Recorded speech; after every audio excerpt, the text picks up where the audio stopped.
I once thought I had found true love. She was the perfect girl in my eyes, full of passion and charm.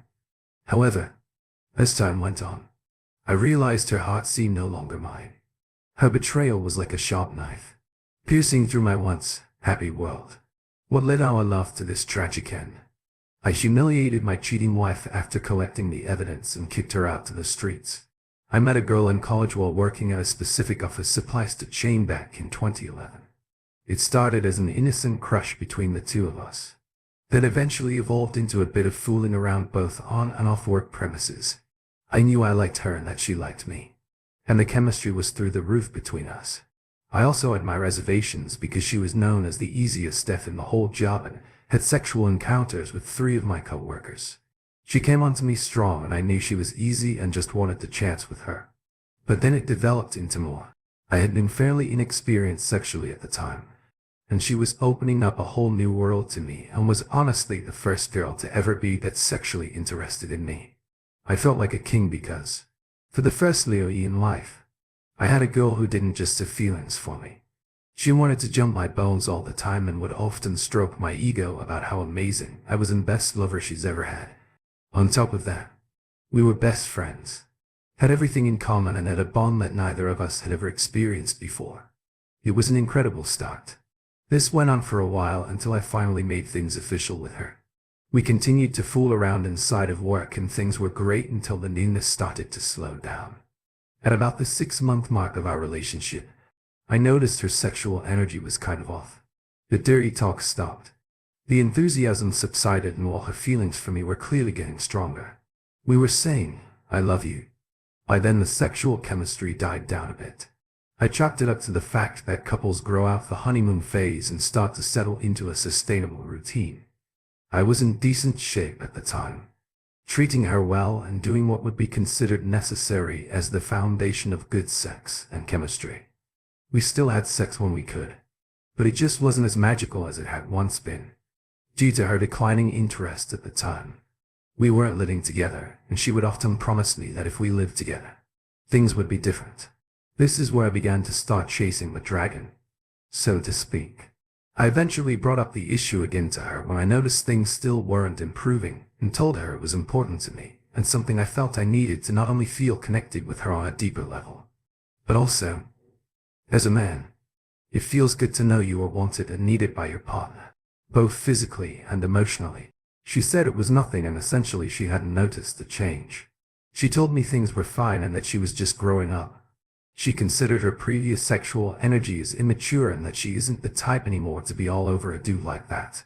We still continued to have sex once a week, sometimes more, but it was never quite the same.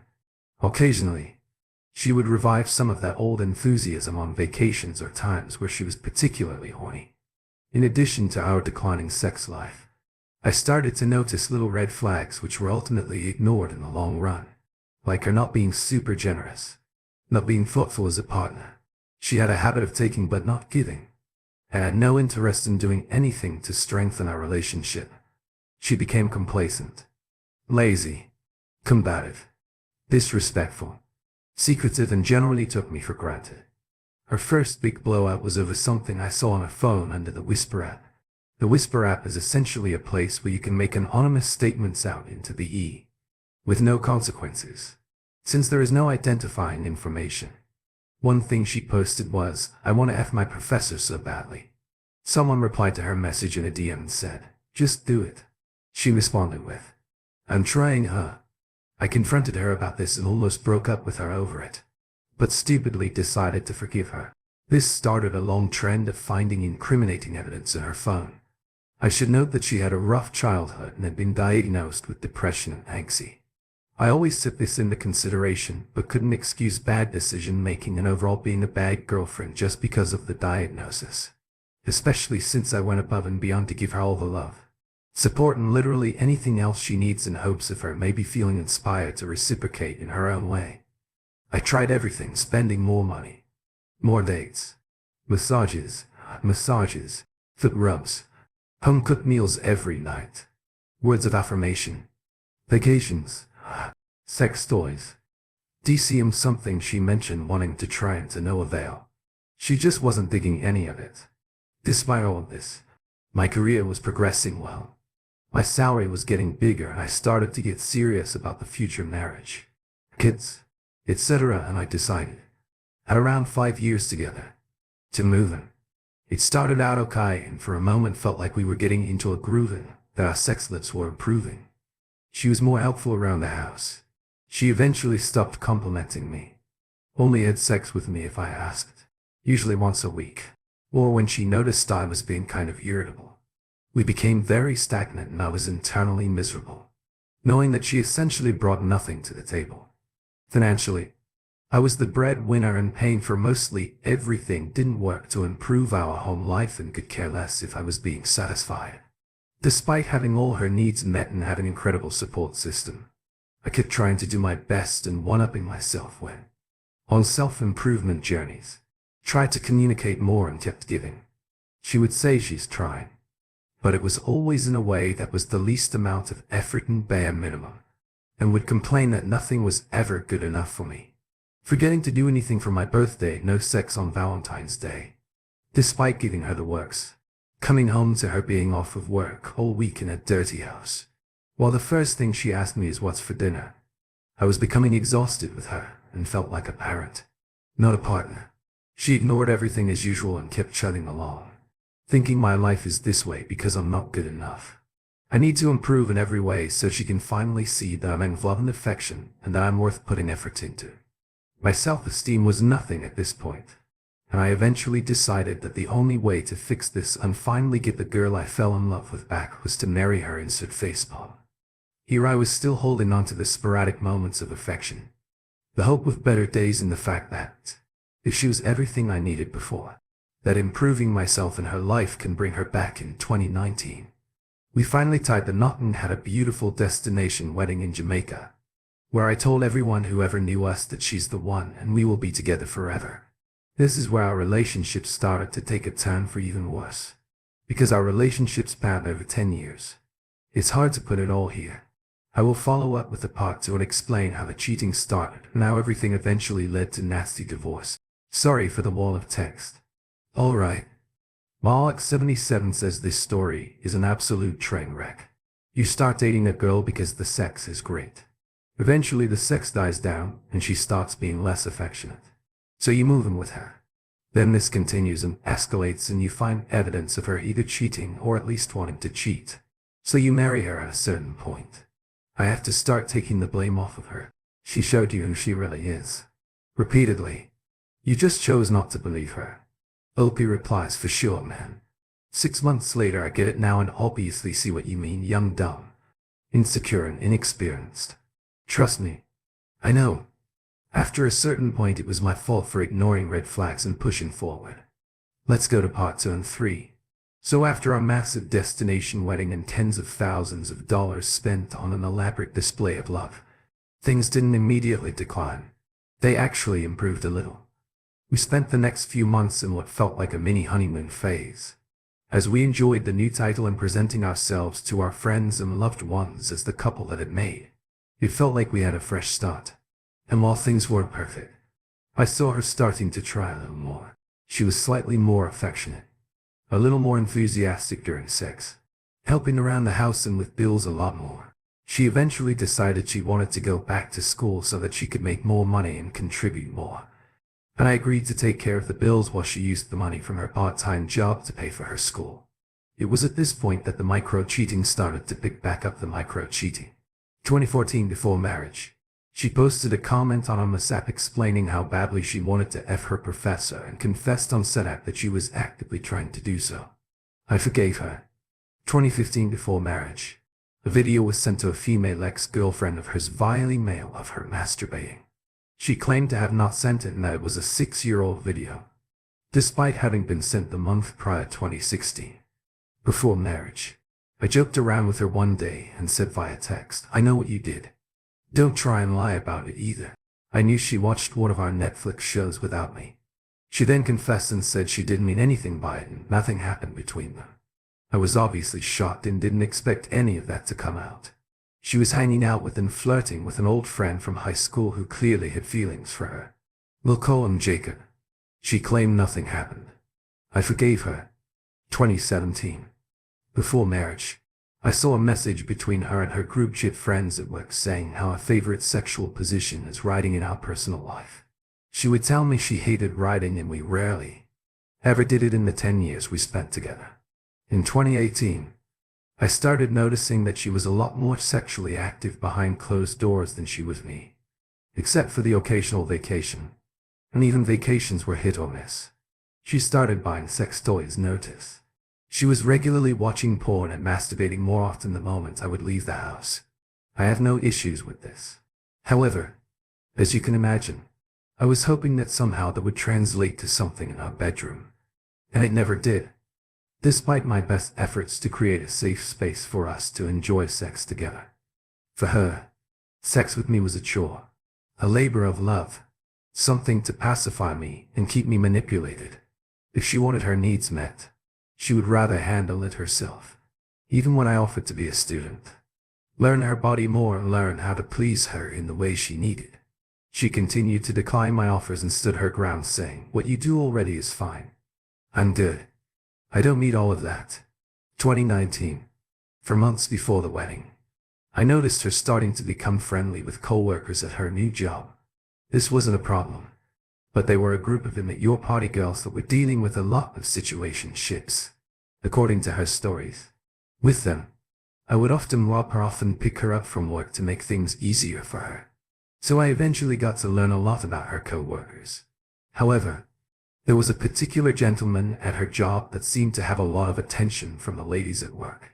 We will call him Nathan. Was a good-looked guy on the shorter side but very fit muscles. And all and many ladies at the job were willing to be a side chick to him since he had a girlfriend. One day I came across a message to her friend at work explaining to her how hot she thought he was.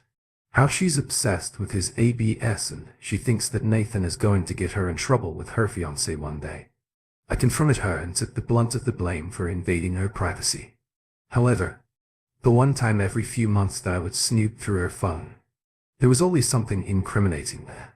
I never enjoyed looking through her phone because I knew I would always find something. We moved past that incident and still got married. In 2020, things started to decline as her mental health started to take a hit from the stressor she had in life. School, work, me, and my constant requests for improvement for us to work together to make our lives better. The first thing that got me considering the idea of leaving was our first wedding anniversary. She didn't bother getting me a gift, despite me getting a homemade gift for her and treating her to a day full of activities and a nice dinner.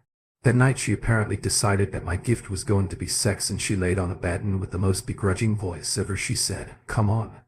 Hurry up and get it over with." I declined. The next day, when I confronted her about the lack of gift and her negative approach towards initiating sex, she got defensive and said I forgot. Okay, I just didn't think about it. And in regards to the sex, nothing is ever good enough for you. Everything I do is wrong. Somehow she began being a little more complacent, and while she was like a best friend to me, she lacked a lot of the characteristics that would make us feel like more than roommates. Friends with occasional benefits.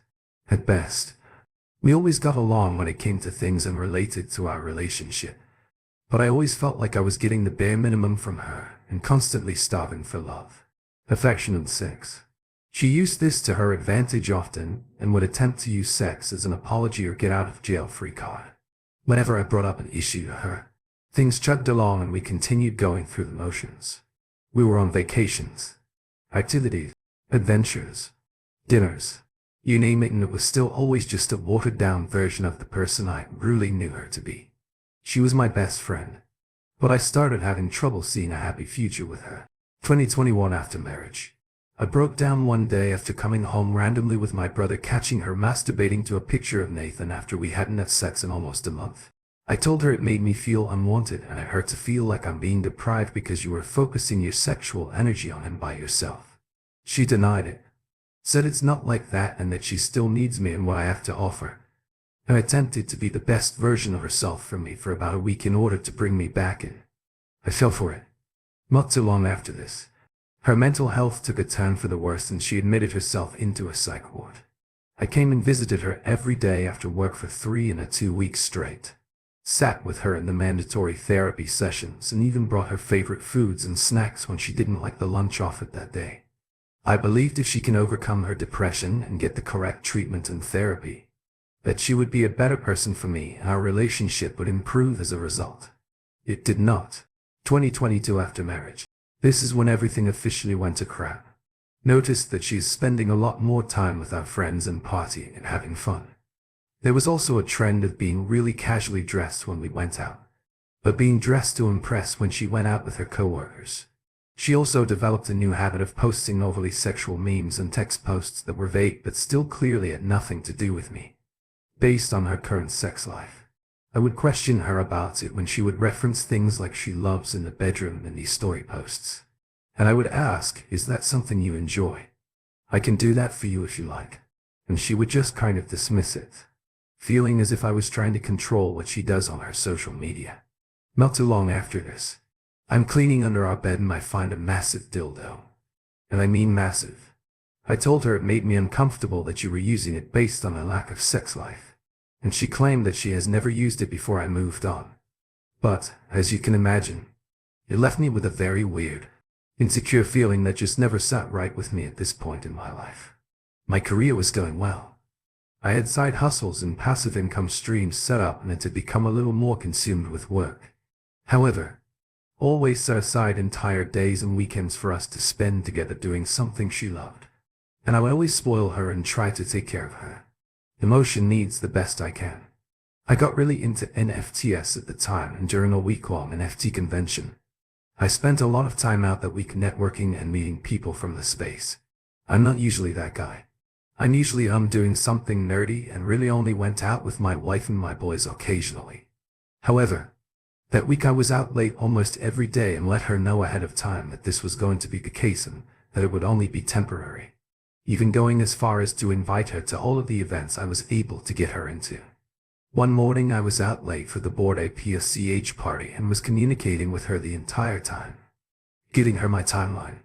And when I planned to arrive home, I found it odd that she was up until 2, and I'm still texting back, when she usually went to sleep early. Went home that night, found her still up and didn't think much about it. We both eventually fell asleep. The next morning I notice she isn't in bed. She sometimes gets up before me, and I get woken up by the sounds of her Apple Watch buzzing frantically with text messages. I looked over and see it's from a group message with her coworker, and I was saved as Leo Martinez. I opened up the text from her and discovered they were speaking with a gentleman named Leo from the dating app Martinez, who looked like a supermodel and sent them multiple pictures proving just how well out he was. Both my wife and her coworker were clearly interested in him, as I was hit with a long string of messages between the three of them, planning a threesome for the following weekend. In addition to that, nudes were contributed to the group text by each party member, and there was even a side conversation between my wife and him outside of the group chat, where she expressed her personal interest in his member and the things she wanted to do to him. I officially lost my crap, and things didn't just go downhill from there. They went off a freaking cliff at part 3, since it was removed. So after finding a mountain of incriminating evidence against her, I gathered my thoughts and proceeded to confront her with who the EFF is Leo. She told me that it was a co-worker friend and that she was putting on an act with him in order to help her co-worker out. Apparently her co-worker really liked the guy, met him on Martinez and wanted my wife's help at seducing him into a threesome. The plan was to set up the threesome. My wife would bail at the last minute and Leo and the co-worker would be together alone to complete the deed. This was the most idiotic thing I ever heard. Obviously I was frustrated by the betrayal of her being completely inappropriate behind my back, but it was also the fact that she displayed a type of energy towards this stranger in those messages that I had been trying to receive from her for years. She claimed she was incapable, claimed her sex drive wasn't what it used to be, and that dirty talk made her feel uncomfortable. But here she was contradicting herself in every single way possible. We cooled off for a bit and I went to a friend's house for 2 days to clear my head and figure out the next steps. We were a week away from going on a 7-day cruise we had planned prior. I was trying to figure out what to do about it. She obviously apologized profusely and admitted it was dumb to ruin her marriage over helping a friend BFF a stranger. She started the process of trying to temporarily be the world's best wife for the next week. sending me lunch through burritos with love messages, helping out around the house, trying to be sweet and affectionate, and offering me sexual favors. One particular night we had really great mental bowing. Emotional sex that reminded me of our earlier sex life, that made me feel like this was the push she needed to get back into that headspace with me again.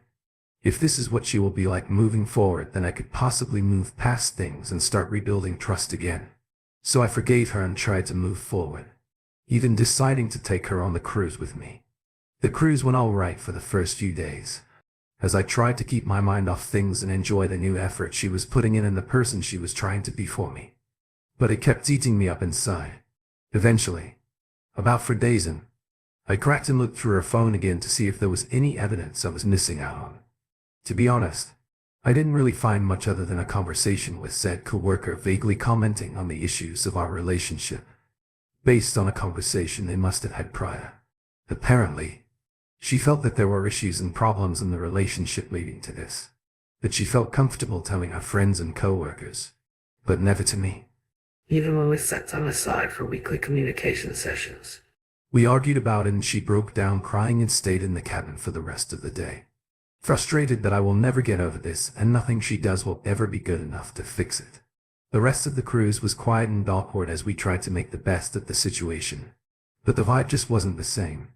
When we got back, we started to discuss cruise therapy and ways for us to build back up the trust and spark in our relationship.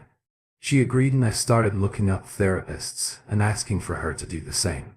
She dragged her feet and never got around to the task, despite spending hours scrolling on Instagram daily. Eventually we found therapy we could afford and started doing sessions.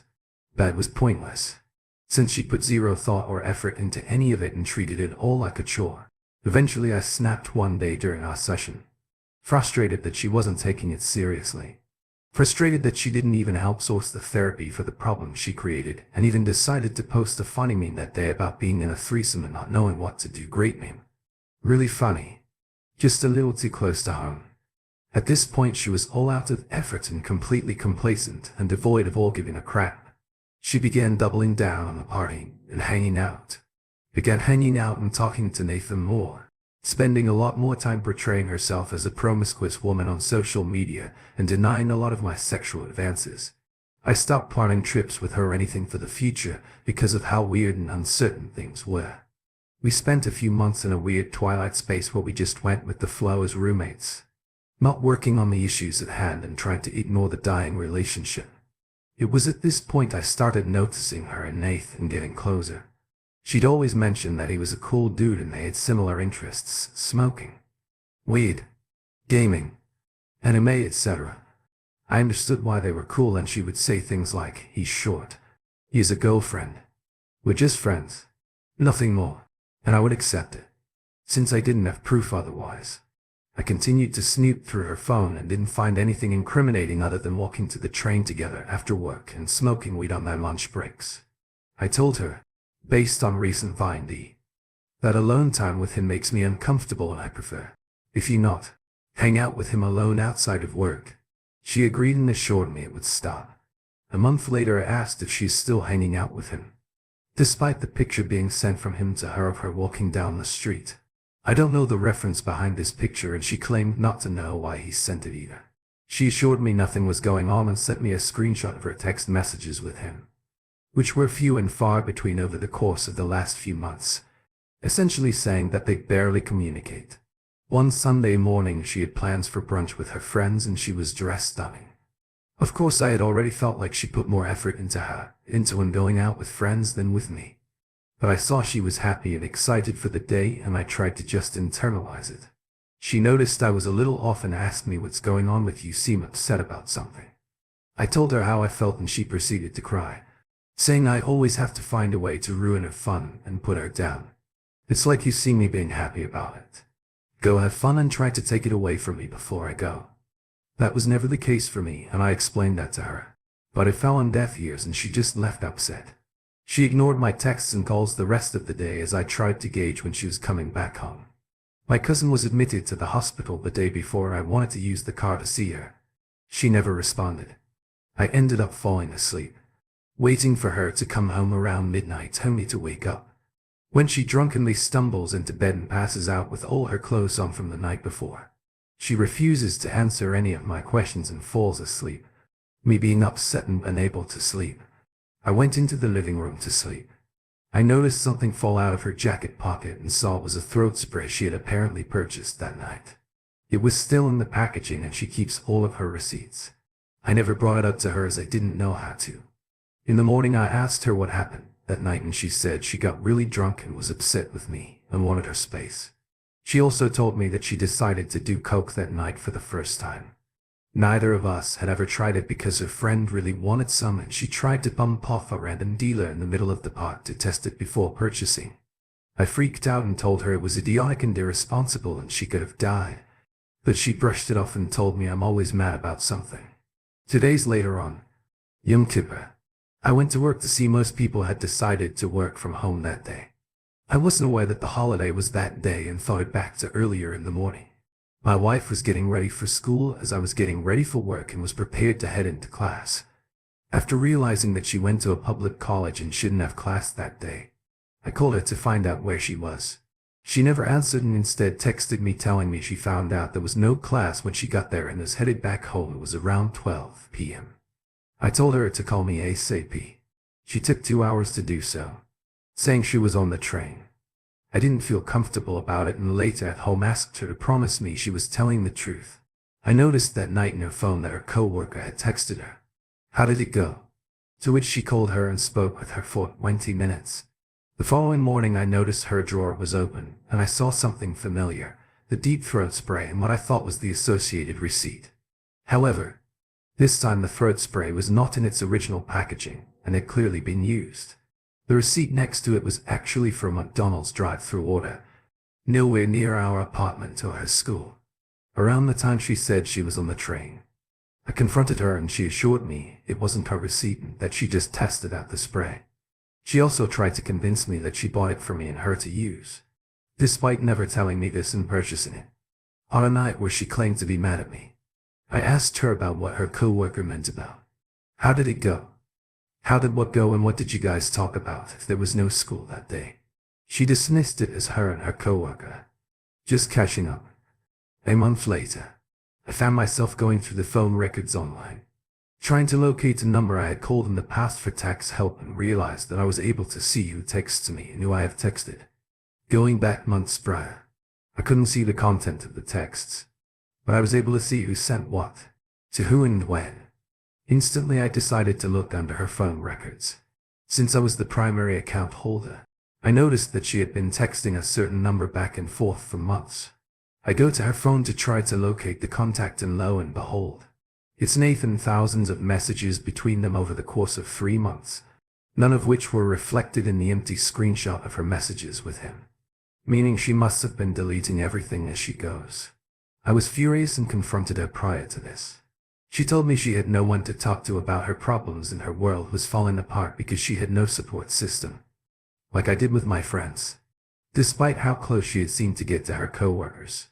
When I confronted her about Nathan, she finally admitted that they had become close and he was like one of her closest friends, and that they confided in each other about their individual relationships and that it was platonic otherwise. She eventually also admitted that she had saw him that day on Yom Kippur when she went to school, and that they still hang out outside of work. I was furious this was the final straw and I told her, if you really like him that much, you should be with him. She yelled back frustrated, saying that she doesn't even like him. Like that. And nothing she said would get me to believe. Her claimed I was being jealous for no reason and that their friendship doesn't threaten us in any way. I couldn't trust her anymore and didn't believe anything she said. Obviously, so I reached out to Nathan. I asked Nathan if he was effing my wife, to which he claimed no he wasn't. They just talk and hang out sometimes. He doesn't keep any records of their messages because he has a girlfriend and doesn't want any drama by saving texts with female coworkers. Claimed he doesn't mess with girls at work as a personal rule and apologized to me telling me that as a man I'm sorry. You're going through this. I didn't know what to believe. I thanked him for the honesty and proceeded to tell my wife to leave the apartment for a few days while I packed my stuff. I packed. I cried. I said goodbye to my cats and goodbye to her, and proceeded to go to my father's house after the most traumatic final goodbye I had ever experienced. We were both devastated to see where we currently were. After all we had been through and how far we had come, all I wanted was to go back to better days. But I couldn't stop thinking about the lying, the mistrust, the laziness, and the complete void left in me by being in such a toxic, unsatisfying relationship for so long. I became a shell of myself. Thank you for tuning in. If you enjoyed this episode of the story, please give it a like. And don't forget to subscribe to get notifications for updates.